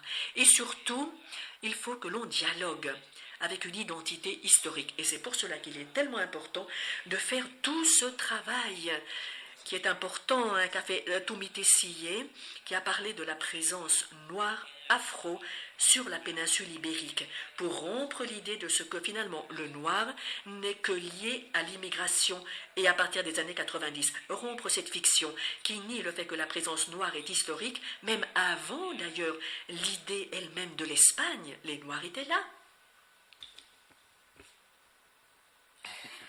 Non, mais c'est un plaisir, ça fait plaisir de ne pas se retrouver tout seul, pas seulement physiquement, mais mentalement aussi, dans les idées, ce jeu de miroir, quand on retrouve, et tant mieux d'ailleurs, quand on est plusieurs, même avec des nuances différentes, dans des géographies différentes, à penser la même chose. Je suis toujours touché, sensible, quand je découvre des discours qui ressemblent à ce que je pense. Ça m'aide aussi à libérer des choses.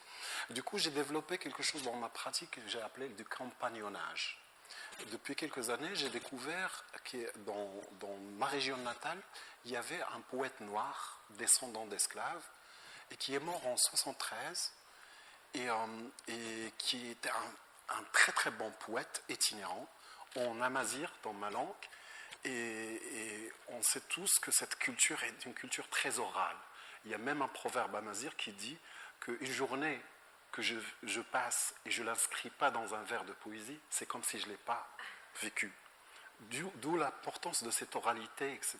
Et c'était pour moi cette forme d'écriture orale, etc., que j'ai essayé, sur laquelle, en fait, que je collecte et sur laquelle je travaille dans plusieurs pièces que je fais. Pour revenir à cette idée de compagnonnage qui est essentielle aujourd'hui, comme idée de se réunir et de voix idée de regard partagé. Bueno, quería preguntaros a cada uno por Je voulais vous demander tous les deux, dans votre œuvre, en quelque sorte, va nous permettre de terminer notre table ronde et après le public prendra la parole. Jason, tu nous disais que c'était la 3e édition de ton recueil de poèmes. Donc là, il y a un espace d'écoute, n'est-ce pas, d'envie, de désir, de se lire, de se retrouver dans cette 3e édition de recueil de poèmes. C'est un fait culturel, c'est une possibilité d'avoir des personnes qui s'identifient. Pourquoi est-ce que tu penses que ton recueil de poèmes a interpellé tant de gens? Pourquoi est-ce que finalement il y a eu tant de réponses? Est-ce que tu as canalisé des voix, des écoutes? Eh bien oui, je crois qu'en effet nous sommes à un moment où il y a des petites ouvertures qui ont lieu grâce à cet élan du travail du mouvement antiraciste, des intellectuels antiracistes, et il y a donc une petite ouverture, et parfois c'est une mode bien entendu, mais parfois aussi ça nous mène à des engagements réels. Mon recueil de poèmes, la réception de mon recueil de poèmes, finalement, qui s'adressait surtout, comme je l'ai dit auparavant, à ces personnes qui avaient migré dans leur enfance, tout jeunes, et qui, en quelque sorte, avaient une sorte de double connexion avec le pays d'origine de leurs parents, avec ce qu'ils voient à la maison, ce qu'ils mangent à la maison, ce qu'ils dansent à la maison, et avec ce qui est en dehors de la société dans laquelle ils se produit ou s'est produit une grande partie de leur socialisation. Eh bien, les personnes qui m'écrivent peu ou prou en disant « Oh là là !» avec un poème surtout qui est le poème de l'arrivée. Et là, on narre un petit peu la même chose que moi j'ai ressenti. Enfin, je raconte ceci, eux ils me le racontent. Je ne trouvais pas de mots, mais vraiment, pour moi c'était très spécial d'avoir un frère jumeau, que le frère jumeau se ressente mon jumeau à moi grâce à ces mots-là. En fait, je trouvais des frères jumeaux comme cela. C'est important. Dans cette question de l'ouverture avec cette série de conversations, je recommande aussi un autre texte, un autre livre dont je dirais le nom. Voyons voir. C'est un texte d'un livre publié par le collectif Moi je suis l'autre, coédité avec La Parceria, qui est un collectif de personnes colombiennes, un texte qui s'appelle L'autre, art, culture, migration dans la ville de Madrid. Et là, j'ai participé avec un texte qui s'appelle Construction d'un antiracisme à partir de la culture. Ce texte est intéressant pour voir les débats qui ont lieu, qui font rage dans le mouvement antiraciste lié au domaine de la culture. en Prado Longo. Alors, Mbarek, tu vas avoir un atelier à Prado Longo, à Ucera aussi. C'est une zone que je connais très bien. Tu vas avoir un atelier qui va commencer. Tout le monde le sait ici. Ça sera un atelier dans un quartier du sud de Madrid, avec une composition dans ce quartier racial, culturel très diversifié et très prolétaire, où il y a des problématiques assez semblables que celle dont parlait Jason dans son poème, justement, sur l'école, sur, donc par conséquent, cet établissement scolaire. Tout ceci m'a beaucoup interpellé. En parlant de rencontres, d'échanges, qu'est-ce qui va se passer, d'après toi, dans cette rencontre entre toi, un artiste qui vient du sud du Maroc, et du sud du Maroc, oui, et ces autres jeunes de ce quartier de Ucera, qui vont être à Prado Longo, qui sont du sud de Madrid. Quel sera le résultat de cette rencontre, d'après toi? Ben écoute, moi aussi je suis impatient de savoir, mais je suis vraiment, je crois que c'est quelque chose, je vais me surprendre et je crois que je serai surpris par quelque chose. Je connais ce que ça veut dire la marge, je connais ça, je crois qu'on a des sentiments peut-être à se partager et surtout on a intérêt à se créer tous une autre langue parce que c'est pour moi, les mots ils ont des autorités et le langage est intéressant, qu'il soit artistique ou littéraire, c'est intéressant. Et si on parvient tous en fait à créer une sorte de narration, de discours commun, ça serait juste génial. Et j'aimerais bien que tu viennes vers la fin de l'atelier pour voir. Muchas gracias, merci beaucoup. Oh, merci beaucoup. Merci. Alors, nous allons ouvrir ici, donc par conséquent, un colloque. Je ne sais pas si il y a une intervention. C'est toujours un petit moment difficile, n'est-ce pas, hein? Briser un petit peu la glace, lever la main.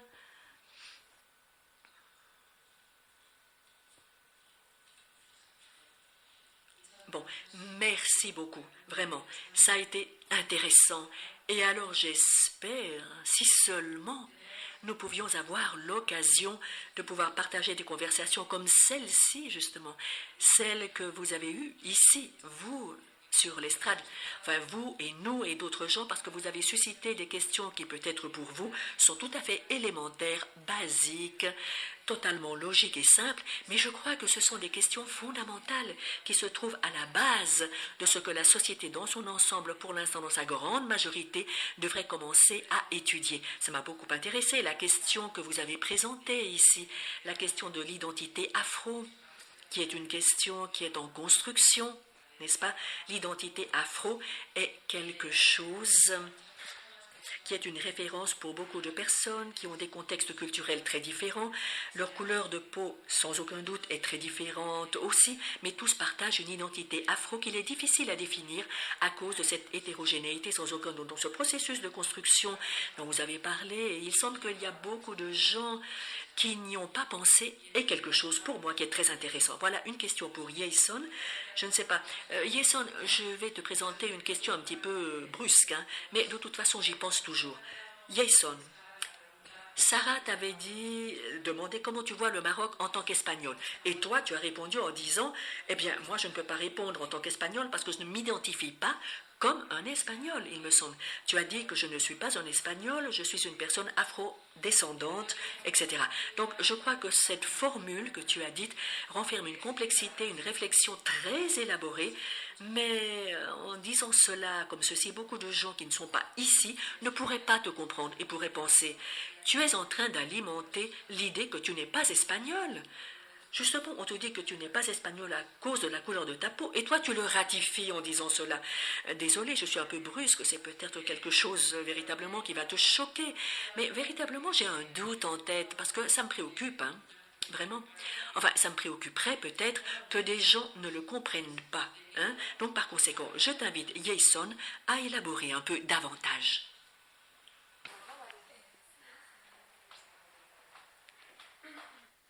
Sigo porque como va... Je vais continuer car c'est en relation avec ce que nous venons d'écouter. Donc, vous pouvez unir les deux questions. Moi, comme mère d'afrodescendante, comme tu as parlé justement, tu as dit cela, je me suis sentie pareil. Car l'histoire de ma fille et moi, je suis espagnole. Mais je ne suis pas reconnue comme espagnole. Tout le monde me demande d'où tu es. Et je suis de Madrid. Je suis la nouvelle génération de Madrid et elle est née un 2 mai, donc elle est madrilène, sincèrement. Et puis après, Mbarek, j'étais surpris également. Donc, lorsque vous avez dit que cette expérience de « on ne me regarde pas », vous l'avez eue aux États-Unis, dans un voyage que vous avez fait à Louisiana, où la population noire est majoritaire, et tout le monde. Donc, c'est ma fille, elle la voyait comme américaine. Personne ne lui demandait « d'où viens-tu » Donc, elle mélangeait les deux choses, des identités. Et donc, elle pensait à la construction d'identité des Afro-Américains. Eux, ils sont américains, aucun doute. Mais ils ont en même temps leurs racines afro qu'ils découvrent. Ce qu'ils peuvent réaliser un voyage pour connaître les origines, son pays d'origine, etc. Mais moi, sincèrement, ce qui me surprend, c'est que les Américains, d'où qu'ils viennent, ils ont cette identité de pays, ils sont très patriotes. Je ne sais pas si c'est bon ou pas. En tout cas, j'ai cette impression. Et donc, j'aimerais savoir, que va-t-il se passer avec toute cette nouvelle génération d'Afro-Espagnols, donc, qui ont maintenant à construire leur avenir, leur regard et leur propre identité.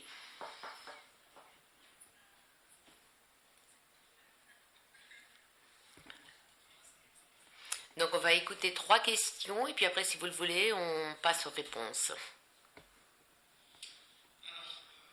Bonsoir. Oh, pardon. Bonsoir à tous. Alors, j'ai beaucoup aimé le débat, très riche. Les questions que tous les trois aviez posées. Jason qui a expliqué beaucoup de choses très intéressantes. Alors moi, j'ai une question pour Barek. Alors, j'ai beaucoup aimé ton intervention, déjà parce que là, tu poses une problématique, c'est-à-dire quelle est la place d'un homme noir ou d'une femme noire au Maroc.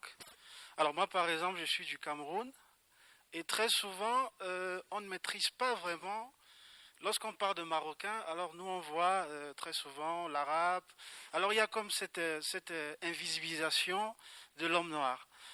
Alors, la question, je suppose que dans les pays voisins, peut-être comme la Tunisie, l'Égypte ou l'Algérie, ça doit forcément être la même situation. Alors, est-ce que, en tant qu'artiste, c'est tisser un réseau entre la communauté noire du sud du Maroc, par exemple, à laquelle tu appartiens, et les autres communautés des autres pays voisins? Est-ce qu'il y a comme un réseau qui s'est créé entre vous, peut-être sur le plan artistique ou sur d'autres plans, par exemple? Merci. Si quieres contestar estas preguntas, y luego... Hola, buenas tardes. No, Yo soy Bonjour. Je suis la personne sur laquelle Jason a parlé lorsque, justement, il parlait de la Colombie. Moi, je suis née à Buenaventura, qui est dans une zone sur la côte Pacifique, en Colombie, et donc une zone peuplée par des afro-descendants nés en Colombie. Moi, je m'identifie de cette façon. Lorsque Jason disait qu'il ne pouvait pas parler beaucoup sur la question raciale à Cali, car il n'a vécu dans cette ville que jusqu'à 6 ou 7 ans, je peux vous dire que moi, je peux parler, car moi, j'ai vécu à Cali, et c'est une ville très raciste. Là, nous l'avons vu lorsqu'il y a eu ces problèmes en Colombie, où l'on a insisté sur cette idée de race qui est toujours très présente. Donc la Colombie se vend comme un pays métis, mais la suprématie est blanche. Et les Africains qui sont nés en Colombie, les afrodescendants donc, ou les indigènes, sont encore vus comme les Espagnols les voyaient déjà il y a 500 ans, comme des animaux ou comme des personnes qui ne servent que pour servir. Et par rapport à ce que disait Madame sur les Afro-Américains, j'aimerais vous dire que moi je suis en contact depuis plus de 20 ans avec plusieurs personnes des États-Unis. Et il y a beaucoup de personnes qui ne se considèrent pas américaines aux États-Unis, car il y a une haine. Et ce n'est pas moi qui le dis, voilà ce qui est exprimé par eux. Souvent, il y en a plusieurs qui disent, nous sommes simplement noirs ou nous sommes africains. Et donc voilà où se trouve la controverse, car il y a certains qui s'assument comme américains. Mais aux États-Unis, il est vrai que toutes les 23 heures, ils assassinent un Afro-Américain. Et donc, comment aimer une nation qui extermine les tiens, comme au Brésil, comme en Colombie, même dans d'autres pays qui se nomment socialistes, comme Cuba, où il y a également une extermination systématique contre les afrodescendants. Je ne sais pas si vous voulez répondre maintenant.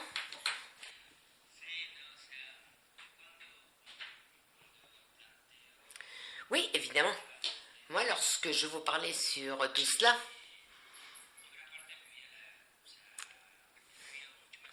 c'est parce que moi j'ai vécu beaucoup plus de temps ici qu'en Colombie. Ma connaissance de la Colombie passe par les amis ou par les livres. Je n'ai jamais vécu vraiment la réalité colombienne. Oui, avec tout cet arrêt qu'il y a eu maintenant, avec les manifestations, les amis colombiens me disent « Jason, viens, passe par ici, par la Colombie, et voilà, tu ne fais jamais rien pour la Colombie. » C'est un sentiment que je ressens, et donc c'est quasiment une obligation, moi comme Colombien. Mais pour moi, c'est quelque chose que je ne peux pas compléter car je ne suis jamais revenue en Colombie. Ma réalité s'est construite dans le contexte espagnol et madrilène.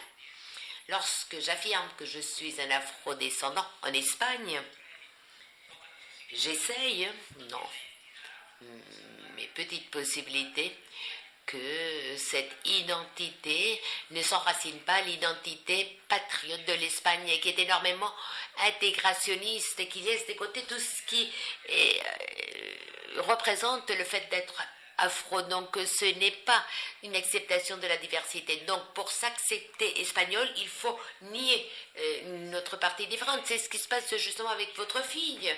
Et elle est espagnole car elle est née ici, mais elle est niée constamment. Et moi, au lieu de construire un cadre facile qui se dirige vers cette idée de patrie de l'Espagne, moi, ce que je propose, c'est ouvrir un espace pour la réflexion et les afrodescendants en Espagne. Ou tout simplement en enlevant la partie afro-espagnole uniquement. Lorsque je dis afro-espagnol, et je m'excuse, je ne sais pas si j'entre un tout petit peu trop dans le domaine de la théorie, mais pour moi, il s'agit de marquer le territoire de notre lutte, car il y a énormément de théories. Moi aussi, j'ai beaucoup lu la théorie afro des États-Unis, et nous essayons de transférer cette réalité des États-Unis vers le contexte espagnol, ce qui n'est pas possible, ce n'est pas comme cela. Donc moi, je parle des afro-espagnols pour marquer la territorialité de notre lutte, à partir d'où nous défendons notre lutte et nos droits. Mais je ne veux pas en aucune sorte alimenter cette idée comme quoi j'aimerais ouvrir le chemin à ce que tout ce qui est afro lutte contre la réalité intégriste espagnole. Non, ce n'est pas ma position. Et je suis d'ailleurs d'accord aussi avec ce qui a été dit par Jesus. Il est vrai qu'aux États-Unis, il y a eu des débats sur ce que c'était que se sentir américain ou pas. Il y a eu différents courants. Marcus Garvey qui voulait revenir au continent américain, ceux qui souhaitaient d'un autre côté créer un État noir, donc la partie séparatiste, et puis il y a eu d'autres courants très divers avec lesquels je me sens plus confortable. Et c'est cette idée de la double conscience. Et lui, il réaffirme sa vie, je suis américain car j'habite ici, cela fait des années que je suis là, mais en même temps je suis noir. Et donc ces deux identités entrent en collision constamment, mais dialoguent d'une certaine façon aussi. Et c'est là la partie où je me sens le plus confortable. Sans doute, je suis un afrodescendant qui vit en Espagne, qui n'a aucune autre réalité actuellement, si ce n'est l'espagnol, mais qui souhaite embrasser une identité différente de cette Espagne patrie qui, historiquement, a toujours nié tout ce qui est afro.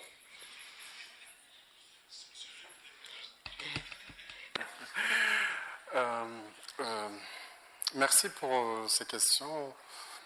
Justement, je ne sais pas, moi par exemple, dans mon cas, quand je parlais du Sénégal, parce que je ne peux pas utiliser le terme afro-marocain, parce que je défends autre chose. Je dis que je suis déjà marocain, noir, et que je défends l'idée que le territoire est noir, déjà. Et comme on parle beaucoup aujourd'hui d'esclaves ou de communautés noires descendantes ou issues de la traite négrière, mais on parle peu de l'esclavage des Blancs aussi, dans toute la Méditerranée, et qui a peut-être créé la grande communauté blanche aujourd'hui en Afrique du Nord. Et ça m'amène aussi à une réflexion sur cette troisième identité afro-américain. Pourquoi on ne dit pas euro-américain? Parce qu'il y a beaucoup d'Américains d'origine européenne. Et on ne parle jamais de ça. Ça reste une question pour moi. Après, je vais revenir vers la question qui a été posée par le monsieur. En fait, c'est toujours la question des frontières en fait, qui m'a posé situation de malaise identitaire. C'est-à-dire quand je suis dans une frontière, c'est toujours là où je reçois une question, une obligation de dire d'où je viens. Et même parfois, c'est secondé par une deuxième question, mais de quelle origine? Et la communauté marocaine, par exemple, noire, on l'attribue beaucoup au sud, mais là, depuis quelques mois, j'ai commencé à travailler sur une communauté noire dans le nord du Maroc. Et dans une région que, si vous connaissez, entre Chefchaouen et Bab Berred, il y a 3 villages qui sont habités de noirs, et ces villages, leurs noms ne figurent même pas sur des cartes administratives marocaines. Et ces familles ne sont même pas inscrites sur des listes électorales. C'est une forme d'invisibilisation extrême. Extrême. Et cette question de la Tunisie, j'ai fait aussi des recherches en Tunisie, mais ce qui m'a emmené en fait comme piste de recherche, c'est la culture amazigh, comme culture qui a une histoire avec la religion, pour casser aussi l'idée de la classe qui est installée par quelques religions, en fait, dans l'idée de la supériorité, ce qu'on appelle le shrif ou le khadem, c'est-à-dire le servant, etc. Mais j'ai retrouvé la même logique en Tunisie aussi. C'est-à-dire que pour moi, c'est quelque chose qui traverse l'Afrique du Nord comme une région qui est jusqu'à aujourd'hui dans une crise identitaire.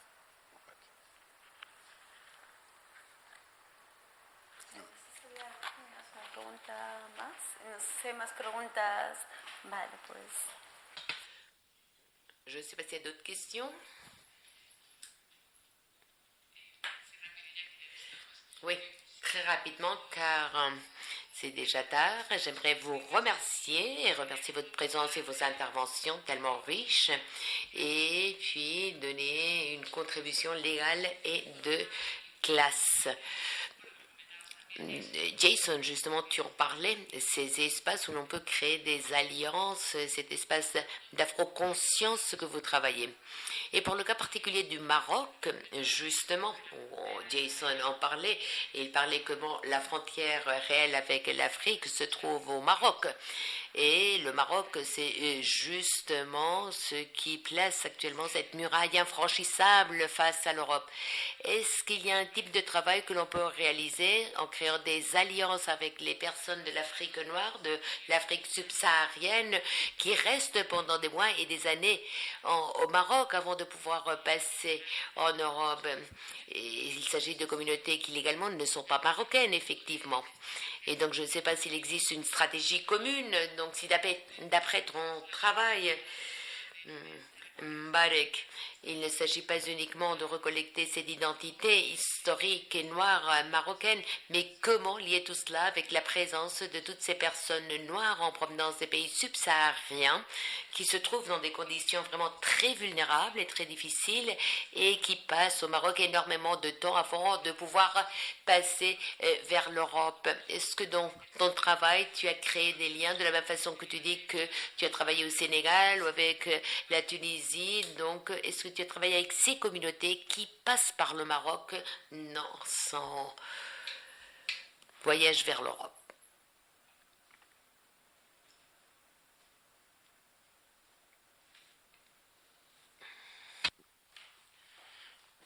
De primeras, muchas gracias. Merci beaucoup à tous. Merci de ce débat tellement enrichissant.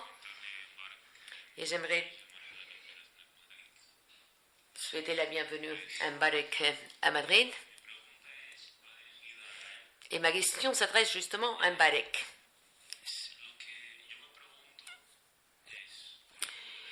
Moi, ce qui m'interpelle, c'est par exemple, à partir de votre perspective, pourquoi est-ce qu'il n'y a pas, par exemple, des mouvements de conscience dans le territoire marocain ou dans le nord de l'Arabe, avec une conscience noire, des Marocains noirs donc qui fassent la promotion de l'identité noire, comme nous voyons par exemple au Brésil. Lorsque nous parlons des Amériques, tout cela existe et c'est un mouvement très très fort, même ici en Europe, c'est un mouvement en essor. Et donc d'après votre perspective, d'après vos expériences, pourquoi tout cela n'existe pas dans le nord de l'Afrique? Tout en sachant d'ailleurs que dans l'histoire du Maroc, l'élément ou le facteur noir est très important. on pourrait parler de plusieurs personnages que vous connaissez très bien. Donc voilà quelle est ma question. Merci.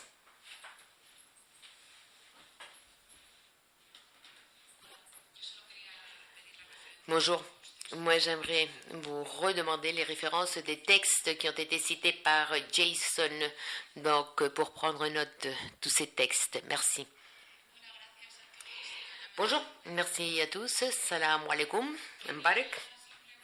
Et je souhaiterais tout simplement dire que là, nous avons parlé de la production culturelle propre des personnes non blanches, d'autres communautés, etc. Et comment ce système des frontières dont tu parlais rend silencieux la production culturelle plus populaire de la rue, de la jeunesse du Maroc. Je peux vous dire que j'ai vécu pendant 2 ans au Maroc, à Tanger, je connais bien Marrakech aussi, de même que la zone du Nord, et j'ai connu des collectivités, des regroupements de personnes qui travaillent la culture, le cirque, l'acrobatie, le rap, le théâtre et autres. Et d'un côté, il est difficile de faire valoir des projets culturels là-bas, à cause du régime qui existe, de l'État et aussi de la précarité économique et vitale qui existe dans la jeunesse, mais en général aussi. Et puis après, il est très difficile de faire sortir cette culture et la faire venir en Europe. Tout ce qui avait organisé tout cela, vous l'avez subi, car il existe ce système de visa. Et donc, lorsqu'on crée des réseaux en entrant connexion avec d'autres personnes qui font de l'art, mais de l'art d'une façon indépendante. Nous ne parlons pas de projets qui reçoivent des fonds des ONG espagnoles qui se trouvent dans le nord du territoire marocain, bon, ONG espagnoles, françaises ou autres, et donc qui essayent de subventionner des projets là-bas. Non, lorsqu'il s'agit, je parle des artistes indépendants qui souhaitent travailler indépendamment. Comment faire en sorte que ces voix puissent, par exemple, arriver en Espagne? Il existe un régime de visa qui nous rend très difficile la possibilité de voyager. Et là, la semaine dernière, j'ai connu le collectif Lady Suite à Marrakech.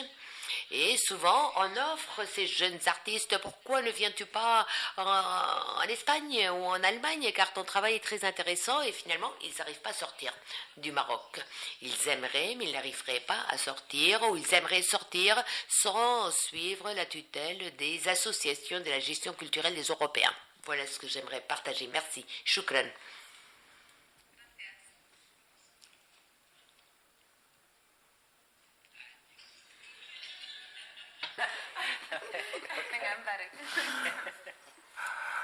Merci beaucoup, en fait.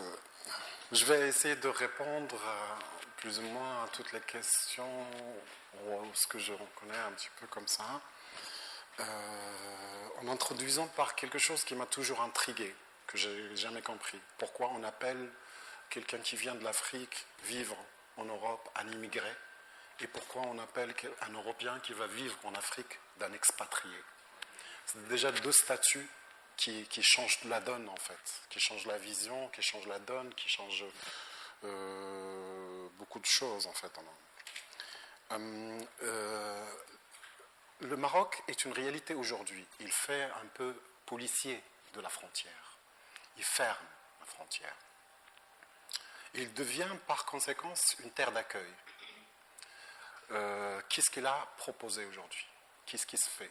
Qu'est-ce qui se passe? Aujourd'hui, la conjoncture veut qu'il y a beaucoup de schizophrénie et de violence qui se révèlent. Il y a même des choses qui étaient officielles, genre une compagnie de bus qui va te afficher, qui ne va pas prendre des Africains, en oubliant que les Marocains eux-mêmes sont africains. Ou sur des immeubles à Tanger, par exemple, la location, ici, on ne loue pas les appartements aux Africains. Ça créait des situations comme ça. Ça accentue encore une idée de servitude chez les Marocains. Aujourd'hui, ça me fait mal au cœur quand je vais dans des établissements, soi-disant hôteliers, à Marrakech ou ailleurs au Maroc, et que je vois que toujours, ils vont choisir une femme, une chef de salle ou un vigile noir subsaharien. C'est reproduire encore le schéma colonial, en quelque sorte.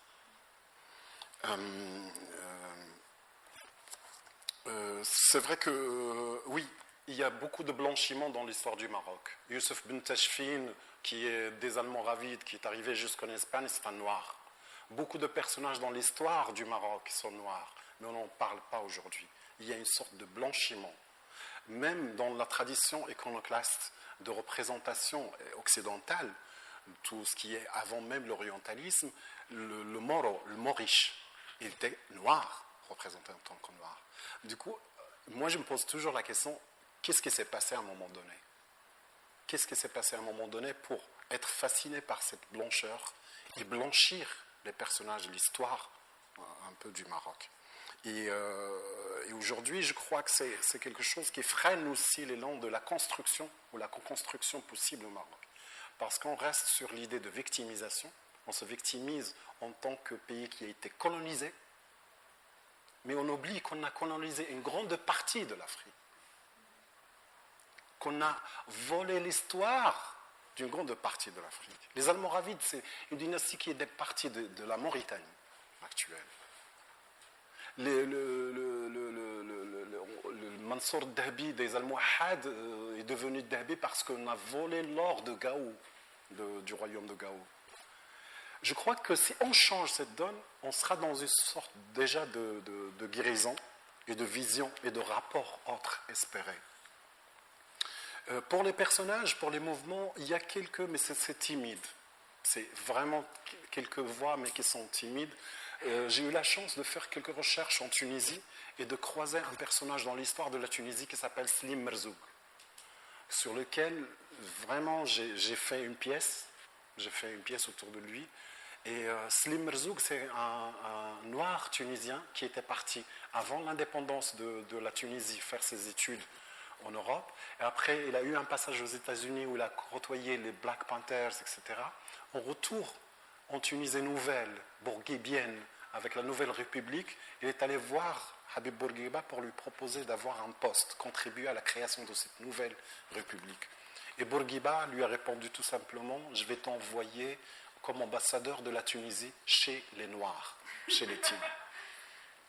Il descend, Slim Merzoug, il va vers le sud, dans son petit village, dans son ferme. Il a commencé à être dans la radicalité même. C'est-à-dire il a pensé à un parti politique pour les Noirs tunisiens.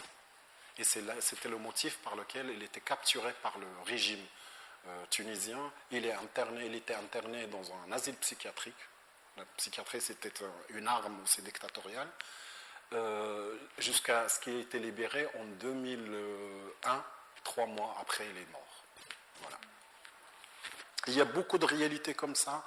Moi-même, j'ai croisé des personnes, par exemple, des personnes dans le sud du Maroc, qui sont héritées dans des familles. Hérité, c'est-à-dire il est là, mais il ne connaît pas ses origines, il n'a pas de carte d'identité, mais il fait partie de cette famille. Il a un lien spirituel avec cette famille, il fait partie, c'est une personne noire qui est là, qu'ils ont hérité parce que c'est issu de l'esclavage, mais sans identité administrative claire jusqu'à aujourd'hui.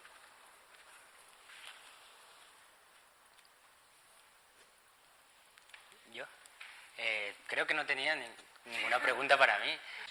Je crois qu'il n'y avait aucune question pour moi.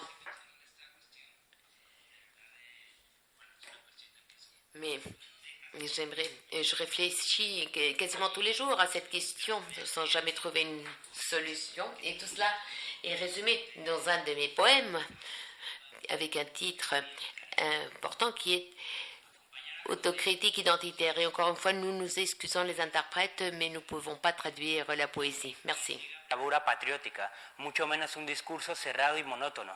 Nunca debería convertirse en un refugio. Afrocolombiano, afroespañol, nombrarse afro de encajar madrileño es sembrar allí donde has sido y eres, pese a que todo lo conseguido mañana desaparezca, aunque tu pertenencia sea negada. Nunca es por ellos, es por ti, por nosotras, por nosotros, nosotres, la comunidad. O sea, porque me queda pensando Et justement, je pensais à votre fille, justement. Et c'est vrai qu'il s'agit d'un process très long, mais il faut travailler de façon à ce que cette réflexion sur l'identité et ce concept d'afro-espagnol, qui est un concept qui peut nous servir pour défendre nos droits, et que tout cela ne partent pas vers le nationalisme patriotique. Bon, je ne sais pas comment m'exprimer, mais sincèrement, je considère que c'est un bénéfice pour l'indépendance de l'identité afro en Espagne face à cette capture réalisée par l'État espagnol de tout ce qui est afro.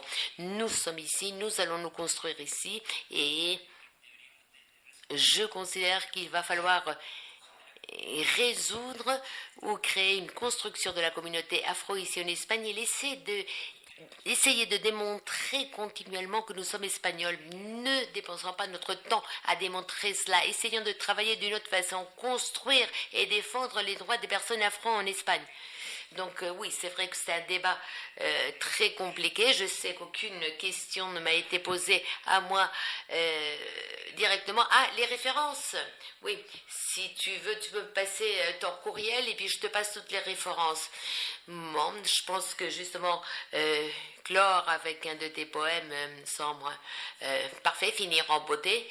Et merci donc même tous les participants donc qui nous ont énormément enrichis avec leurs questions. Merci beaucoup d'avoir organisé cet événement car c'est difficile, il est vrai, de trouver des espaces de débat où l'on puisse parler directement et librement avec des regards tellement nouveaux et sur des réalités qui nous sont très proches.